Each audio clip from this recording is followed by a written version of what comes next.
Dr. Aloysio Cáceres, da cidade Aquidauana, Mato Grosso do Sul. E foi interessante a forma em que ele chegou até aqui em minha residência. Ao publicar o livro Teoria e Prática Penal e Processual Penal de Defesa, que deu muita repercussão em todo o Brasil, ele conseguiu me localizar pelo Facebook e disse que era Aloysio, que havia comprado meu livro, que havia gostado e queria automaticamente ter o prazer de me conhecer. E no bate-papo pelo Facebook, eu dei meu telefone, ele me ligou e começamos a conversar e falar também sobre o método que criei, em que através do processo da rima, então se faz uma alteração da parte frontal do córtex cerebral e a pessoa, através de poesias metrificadas, passa a ter um maior poder de memorização, como também de alastrar esse conhecimento sobre o assunto discorrido. Por quê? Através do momento em que eu transformo um assunto do direito numa poesia rimada, é óbvio que eu estou dando a polpa e, com um método revolucionário, muito mais eficaz do que o próprio Kumon e o Wizard, ele vai fazer, através deste método, o suco. Mas ele recebeu a polpa para poder fazer o suco. Ele recebeu os ingredientes necessários e agora ele está realmente feliz com o método, se sentindo mais à vontade, um nível de aprendizado com maior eficácia e mais entusiasmado para buscar a maior de todas as belezas, que sem dúvida é a beleza do conhecimento. Este método, se realmente satisfizer a pessoa dele, ele vai divulgar não só em Aquidauana, como também em todo o estado do Mato Grosso do Norte e do Sul, e divulgar para as outras pessoas que também moram em outros estados e que querem também agregar este método para poder ter um aprendizado com maior efusividade e otimizar o tempo através deste método, porque o método convencional, defasado, faz com que a pessoa perca mais tempo, estude mais e muitas vezes, quando sai da sala de aula, vê que não aprendeu, ele tem que buscar o conhecimento por esforço próprio. Então, este método você aprende aprendendo, você não pensa que aprendeu sem ter aprendido. Neste momento, eu estou muito satisfeito com a presença do Dr. Aloysio, que por sinal está filmando a minha apresentação, como também a aula que será neste momento filmada e que muitas pessoas terão acesso para que possa realmente entrar em contato com a SJ Cursos, para que o aprendizado possa ser divulgado e o conhecimento possa ser aumentado por todos, em todos os estados do Brasil. Neste momento, meu muito obrigado pela apresentação e também pela presença do Dr. Aloysio Cáceres, uma pessoa realmente que deixa a sua marca aqui na cidade paulista, e tanto eu como meu filho e a minha esposa aprendemos a gostar desta pessoa realmente simpaticíssima do estado do Mato Grosso do Sul, da cidade de Aquidauana. Muito obrigado a todos. Agora vamos à aula A Lógica da Prova no Processo Penal. Bem, como eu estou também não só fazendo a apresentação e agradecendo a presença do Dr. Aloysio Cáceres, como também fazendo uma apresentação pessoal a todos vocês que fazem parte do mundo jurídico em todos os estados do Brasil. Neste momento eu quero fazer uma apresentação bem simples. Meu nome é Ernesto Coutinho Júnior, sou advogado criminal, sou especialista no Tribunal do Júri e procuro, de uma maneira leve, criar uma atmosfera propícia para que o aprendizado possa ser bem melhor. E com isso, neste momento, quero dizer a vocês que este método é um método simples, em que vocês podem muito bem diluir todas as dúvidas, caso queira entrar em contato pelo fone 20 58 5296, operadora 11 São Paulo. Muito obrigado, Dr. Ernesto Coutinho Júnior. Neste momento, qualquer dúvida, estou ao inteiro dispor de todos vocês. A aula de hoje é a lógica da prova no processo penal. Bem, a ausência do perfeito conhecimento da lógica aponta para um convencimento pobre. Mas por que aponta para um convencimento pobre? Por causa da ausência do perfeito conhecimento da lógica. Se você não tem lógica, é porque falta-lhe o conhecimento. E se você não tem o conhecimento, é porque você encontra-se pobre no convencimento. Você se convence de uma coisa que seja real, sendo irreal. Você se convence de algo que é ilusório, sendo verdadeiro. Você se convence numa coisa que seja verdadeira e seja ilusória. No que diz respeito à percepção. Mas para você chegar à percepção, você tem que ter o conhecimento. E para você obter a lógica, você tem que ter a percepção. Aí você pode realmente, através de uma identidade jurídica, fazer a confrontação entre a prova apresentada pela acusação, ou seja, pelo Ministério Público. Então eu gosto de repisar, porque nós vamos diluindo todas as impurezas das más interpretações. A ausência do perfeito conhecimento da lógica aponta para um convencimento pobre no que diz respeito à percepção, comprometendo a identidade no orbital da confrontação.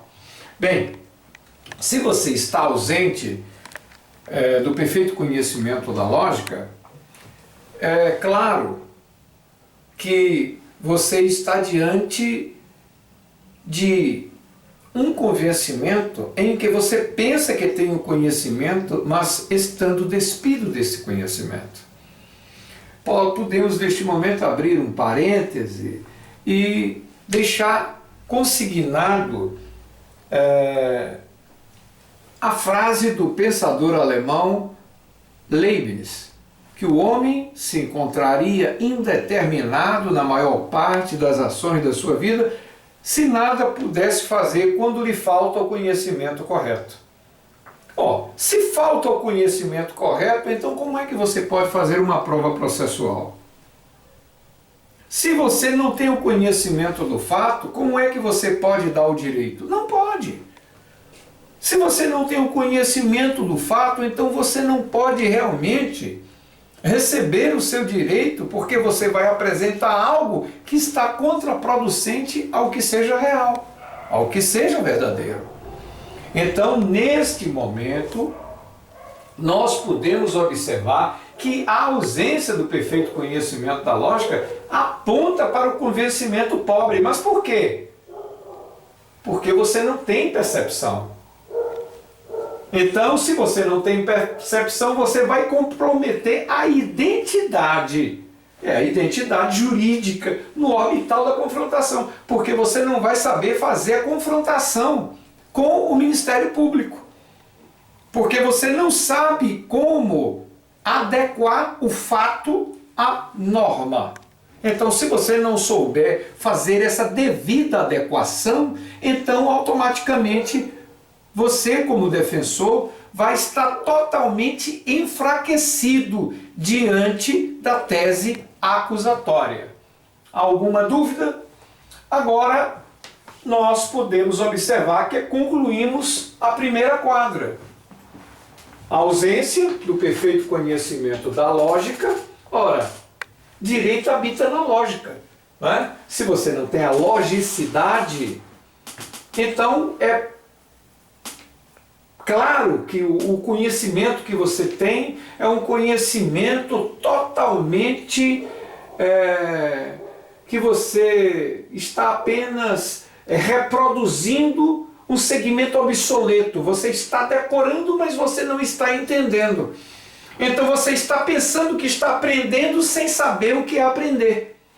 Então a ausência do perfeito conhecimento da lógica aponta para um conhecimento pobre no que diz respeito à percepção, comprometendo a identidade no orbital da confrontação. Mas a partir do momento em que você adquire esse conhecimento, você passa a ter o que você não tinha antes, que é a lógica. A partir do momento em que você obteve essa lógica, então você adquire o que você não tinha, que é a percepção. Para quê? Para confrontar com a versão acusatória e realmente saber como fazer a adequação e sair vitorioso da parte processual. Vamos para a segunda quadra. A imperfeição de um labor ejetado. Então tem pessoas que quando o defensor é muito erudito, ele utiliza o português castiço, então muitas pessoas ficam, puxa vida, o que é labor ejetado? Labor é trabalho, ejetado é quando você traz a lume, você traz a prova de uma forma clara, então você traz para fora, então você mostra, né? Então a imperfeição de um labor ejetado é em cima de quê? De indícios. Existem os indícios frágeis e existem os indícios fortes, né? Há indícios de que Pedro matou Maria. Há indícios, eu ouvi dizer. Então o próprio processualista Nicola Framarino de Malatesta, ele deixa muito claro acerca de um dado fato por ciência própria ou por ouvir dizer. Uma coisa é você ter ciência própria do que ocorreu, outra coisa é você dizer que ouviu. Mas quem disse a você? Você ouviu por intermédio de quem? Para que aquela pessoa possa ser requisitada, para que possa dar nome aos bois. E eu vejo em muitos casos muitas pessoas sendo condenadas por uma cortina de fumaça, apenas por ouvir dizer de quem ouviu dizer, de quem ouviu dizer, ou até mesmo através de folha dos antecedentes. Então o advogado tem que ter o aturado labor de estudos especializados, saber como contestar um laudo pericial. Por quê? Porque a perícia é de grande valia. Na parte criminal, o advogado ele tem que entender a cadeia de custódia, tem que ter um estudo bastante exaustivo para saber contestar e acompanhar até o início do crime deflagrado, na preservação do crime, de todos os elementos que foram coletados, da forma que foram coletados, os exames como foram realizados, a presença inconteste do defensor, para que realmente possa ser obedecido o princípio do devido processo legal, da legalidade, da presunção de inocência, dos demais princípios. Porque se esses princípios forem violados, se a cadeia de custódia não for preservada, então pode-se arguir a nulidade. Então vamos observar que a imperfeição de um labor ejetado em cima de indícios denota insegurança no que tange ao contento do feitio probatório, o feitio da prova. Eis aí o diferencial da prova direta, quando, sem sombra de dúvida, sabe quem foi que cometeu o crime, e da insinuada. Como bem elucida Vitorino Prata de Castelo Branco, um dos maiores criminalistas, que toda a polícia do mundo inteiro, com uma pequena ressalva à polícia britânica, todas as demais são tidas como corruptas e arbitrárias. Eu quero neste momento dizer que tenho admiração muito grande pelos policiais que trabalham de uma maneira aguerrida, não só no estado de São Paulo, como em todos os estados do Brasil. Admiro muito o trabalho do delegado, do escrivão, dos investigadores, mas existem também, como também da polícia militar, mas existem também policiais que trabalham com indução através das testemunhas de acusação. Então aplica até a dialética erística de Arthur Schopenhauer, alterando a parte frontal do córtex cerebral para que o branco possa ser branco, o deixe de ser branco e o azul passe a ser branco ou o branco passe a ser azul. Não! Nós temos que saber realmente como confrontar essa prova. Então, eis aí o diferencial da prova direta para a insinuada. Porque a insinuada pode-se aplicar através da indução pelo processo maiêutico, da maiêutica socrática. E a polícia, tanto militar como civil, sabe trabalhar com esse processo maiêutico. Então o advogado ele tem que entender da dialética erística, tem que entender da maiêutica socrática, como também da psicologia reversa, que é muito utilizada pelo FBI. Aí sim, aí descaracteriza toda a versão articulada pelos milicianos, como também pela Polícia Civil, na montagem de um quebra-cabeças que não serviu para elucidar a versão do Ministério Público. Então, o Ministério Público, em que pese muitos aguerridos e brilhantes promotores de justiça, o qual tem o meu respeito, mas muitas vezes eles só recebem o inquérito sem acompanhar o inquérito e saber como foi realizado este inquérito. E esquece que o direito é um fenômeno social e sua visualização deve ser de todo adequada no cunho sociológico. Conhecer muito mais sua força e seu poder que suas palavras, neste jaez, aclararia muitas coisas aos legisladores em relação à investigação. Uma coisa é verificar, outra coisa é observar bem. Vocês chegam aqui para ter uma aula de direito e ver que verificou que eu ensino direito, verificou que eu gosto de fazer júri, que verificou que eu sou membro da União Brasileira de Escritores. Isso aí é uma verificação, mas você não observou a minha loquacidade no manuseio de palavras, se realmente eu tenho oratória, retórica, dialética erística, como eu sei adaptar não só o direito vivo ao caso concreto, como também o direito vivo às circunstâncias mutáveis da vida, para fazer com que o direito possa crescer de forma harmoniosa, não só na parte doutrinária, como também em todas as ciências que abarcam a universalidade de todos os objetos culturais. Então, podemos observar que na montagem de um quebra-cabeças que não serviu para elucidar a versão do Ministério Público. Não importa no atendimento a sugestão incabível apenas para satisfazer o Ministério Público. Por quê? O Ministério Público ele tem que entender que toda a região periférica, inclusive no livro Ponto Cego de Gomes Candotilho, ele deixa bem claro a demarcação da zona periférica, a zona de contágio, porque em muitas favelas tem pessoas que saem 4 horas da manhã para trabalhar. E muitas vezes uma pessoa está aqui, é idôneo, mas a casa dele está aqui, é um traficante, é um ladrão.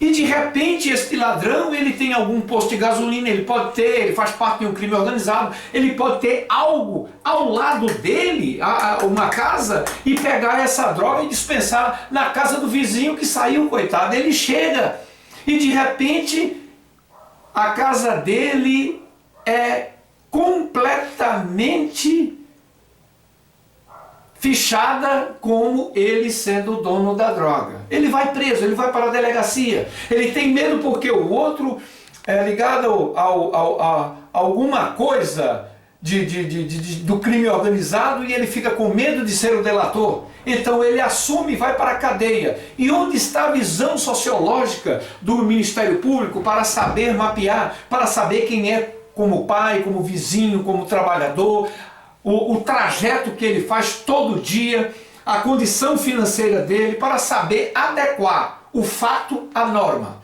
Então, nesse caso, o direito ele deixa de ser um fenômeno social. Então, a interpretação seca da lei,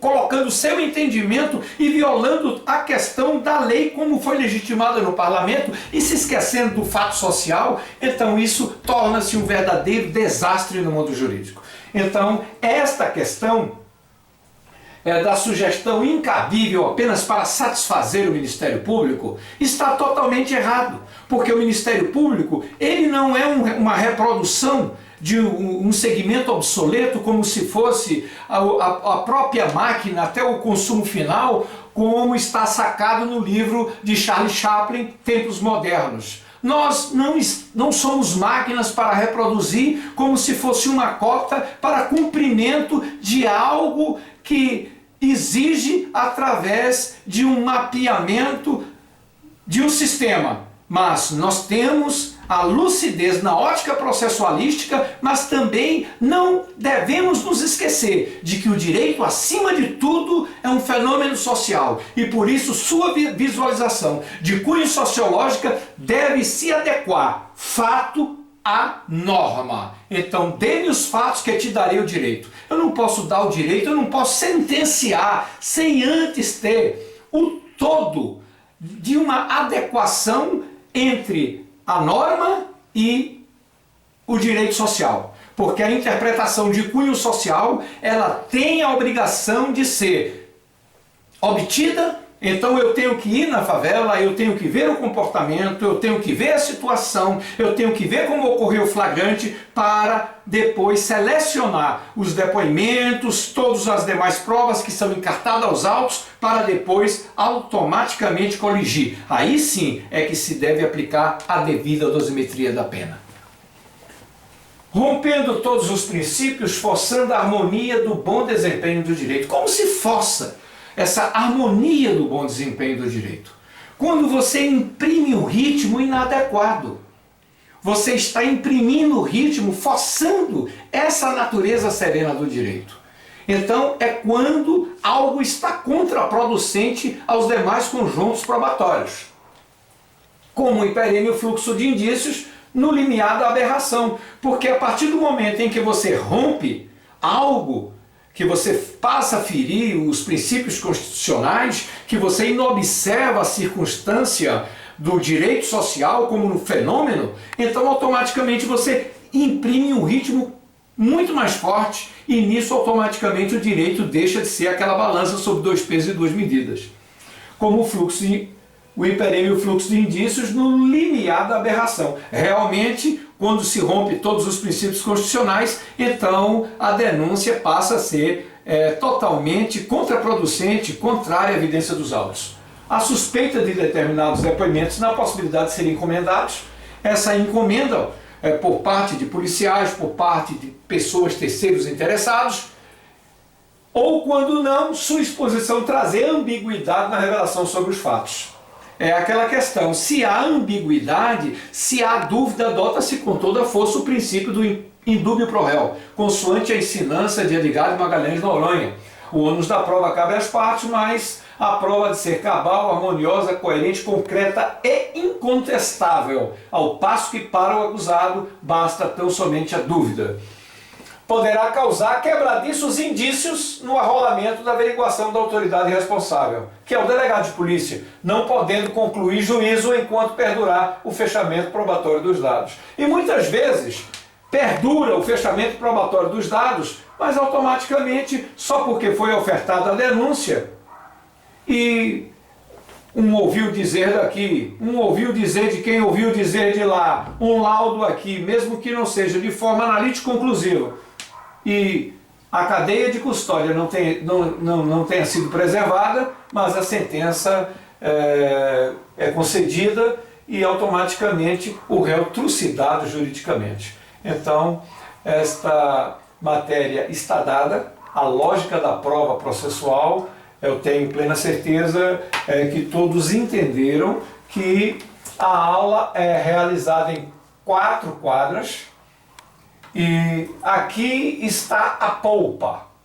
Então você vai pegar e vai fazer o seu suco.